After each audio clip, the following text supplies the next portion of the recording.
ఇంట్లో నా పని పూర్తయిపోయింది పిన్ని. గౌతమ్ మంచివాడు అని నీ చేతే కాండక్ట్ సర్టిఫికెట్ ఇప్పించాలని మహాలక్ష్మి అనుకుంది కదమ్మా. ఆ పని కూడా జరిగిపోయింది. అంటే మహాలక్ష్మి నీతో లెటర్ తీసుకుందా?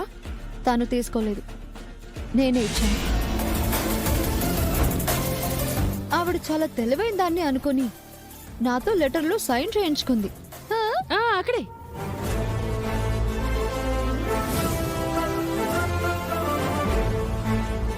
అంటే మహాలక్ష్మి నీతో సంతకం చేయించుకున్న లెటర్ తిరిగి నీకే ఇచ్చిందా? బాగుందమ్మా, సీతగా సంతకం పెట్టావు, మిథునగా తీసుకున్నావు. ఎల్లుండి ఎంగేజ్మెంట్ అని అందరూ తెగ సంబరపడిపోతున్నారు. వాళ్ళ ఆనందానికి నేను అడ్డెందుకని వచ్చేశాను. అంతా బాగుంది కానీ ఎంగేజ్మెంట్ లో ఎలా మేనేజ్ చేస్తావు సీత? ఇప్పుడు నువ్వు సీతలా ఉండాలి, మిథునలా ఉండాలి. ఒకేసారి రెండు క్యారెక్టర్లు కష్టం కదా సీత. ఏమీ కష్టం కాదు. నేను తెలుగు భాష లెక్క అక్కడ ఉంటా, ఇక్కడ ఉంటా.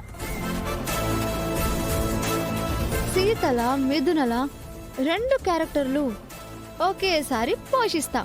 జాగ్రత్త సీత, ఇప్పటి వరకు ఒకెత్తు, ఇప్పుడొకెత్తు. మిథునలా నటించి మహాలక్ష్మిని బోల్తా కొట్టించి ఇక్కడి దాకా తీసుకొచ్చా. ఇక ముందు నువ్వు వాడబోయేది చాలా ప్రమాదకరమైన ఆట.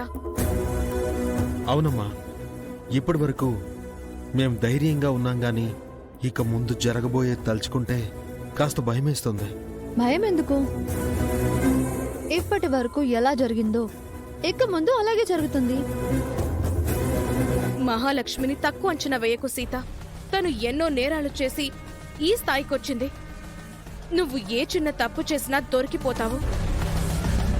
మిథున లాంటి అందమైన అమ్మాయి కోడలు కాబోతుందని ఒకవైపు, 1000 కోట్ల ఆస్తి కలిసొస్తుందని ఇంకోవైపు మహాలక్ష్మి ఆశలు పెట్టుకుంది. అవి అబద్ధాలని తెలిస్తే తను తట్టుకోలేదు. ఆ కోపంలో నిన్ను ఏమైనా చేయొచ్చు. తెలుసు. మహాలక్ష్మి దురాశకు చెక్ పెట్టాలని నేను ఈ ప్రమాదకరమైన ఆట ఆడుతున్నాను.